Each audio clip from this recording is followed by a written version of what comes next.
इच्छा रहित एक आवश्यक विषय वाणिपीडिया से इच्छा रहित बनने का अर्थ है इंद्रिय तृप्ति के लिए किसी भी चीज की इच्छा न करना।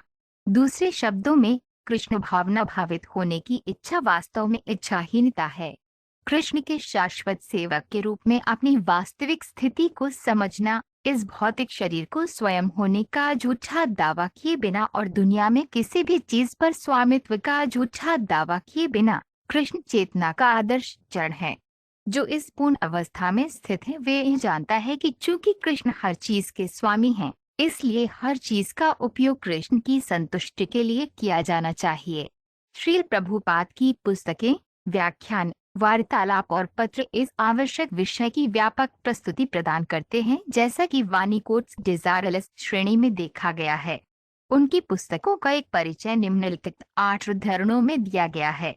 श्रील प्रभुपाद की पुस्तकों से उद्धरण: भगवान के भक्त के मन में हमेशा भगवान रहते हैं और इस प्रकारों से इच्छाहीन होने की आवश्यकता नहीं है, क्योंकि उसकी सभी इच्छाएं भगवान की सेवा से संबंधित हैं। बोलने की शक्ति को सरस्वती या विद्या के देवी कहा जाता है और विद्या के देवी का जन्म स्थान ब्रह्मा का मुख है। श्रीमद्भागवत 3.1-2-26। आधुनिक सभ्यता पारिवारिक सुख सुविधाओं के उच्चतम मानक पर आधारित है और इसलिए सेवानिवृत्ति के बाद हर कोई अच्छी महिलाओं और बच्चों से सुसज्जित एक सुसज्जित घर में एक बहुत ही आरामदायक जीवन जीने की उम्मीद करता है। ऐसे आरामदायक घर से बाहर निकलने की कोई इच्छा नहीं होती है। श्रीमद्भागवत 2.1-16। भक्ति विनोद ठाकुर का कहना है कि वे इच्छाहीन हैं क्योंकि कृष्ण उन्हें सभी परिस्थितियों में सुरक्षा देंगे। ऐसा नहीं है कि वो कृष्ण से किसी सहायता की अपेक्षा रखता है, वह बस कृष्ण पर निर्भर है, जैसे एक बच्चा अपने माता पिता पर निर्भर करता है। बच्चा नहीं जानता कि अपने माता पिता से सेवा की अपेक्षा कैसे की जाए, लेकिन फिर भी वे हमेशा सुरक्षित रहता है। चैतन्य चरितामृत मध्य लीला 19.149। चूंकि भगवान कृष्ण का भक्त इच्छा रहित होता है, वह शांतिपूर्ण होता है।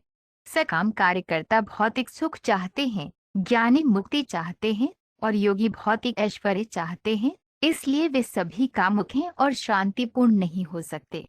चैतन्य चरितामृत मध्य लीला 19.149। इच्छारहित बनने का सिद्धांत अप्राप्य है क्योंकि मन को इच्छारहित नहीं बनाया जा सकता। जब यह अनुशंसा की जाती है कि व्यक्ति को इच्छा रहित होना चाहिए, तो यह समझा जाता है कि व्यक्ति को उन चीजों की इच्छा नहीं करनी चाहिए जो आध्यात्मिक मूल्यों के लिए विनाशकारी हैं। भगवान के भक्त के मन में हमेशा भगवान रहते हैं और इस प्रकारों से इच्छाहीन होने की आवश्यकता नहीं है, क्योंकि उसकी सभी इच्छाएं भगवान की सेवा से संबंधित हैं। श्रीमद्भागवत 3.1-2-26। भगवान स्वतंत्र और इच्छारहित हैं। वह अपनी संतुष्टि के लिए भौतिक संसार का निर्माण नहीं करता है, जैसे हम अपनी भौतिक इच्छाओं को पूरा करने के लिए अपने घरेलू मामलों का निर्माण करते हैं। वास्तव में भौतिक संसार बद्धात्माओं के भ्रामक कनन के लिए बनाया गया है, जो अनादिकाल से भगवान की पारलौकिक सेवा के खिलाफ रहे हैं।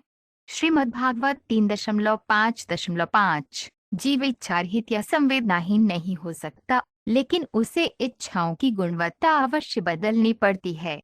भौतिक रूप से इच्छाहीन व्यक्ति निश्चित रूप से जानता है कि सब कुछ कृष्ण का है, ईशावास्यमिदं सर्वम, ISO 1, और इसलिए वह किसी भी चीज पर स्वामित्व का झूठा दावा नहीं करता है। भगवद गीता 2.71। निर्विशेषवादी सलाह देते हैं कि व्यक्ति को इच्छाहीन हो जाना चाहिए और अन्य लोग इच्छाओं को पूरी तरह से खत्म करने की सलाह देते हैं। ये असंभव है। कोई भी इच्छाओं को पूरी तरह से खत्म नहीं कर सकता, क्योंकि इच्छा ही जीवित लक्षण है। इच्छाओं के बिना एक जीवित इकाई मृत होगी, जो कि वे नहीं है। इसलिए रहने की स्थिति और इच्छा एक साथ चलती हैं। श्रीमद्भागवत 2.9-25।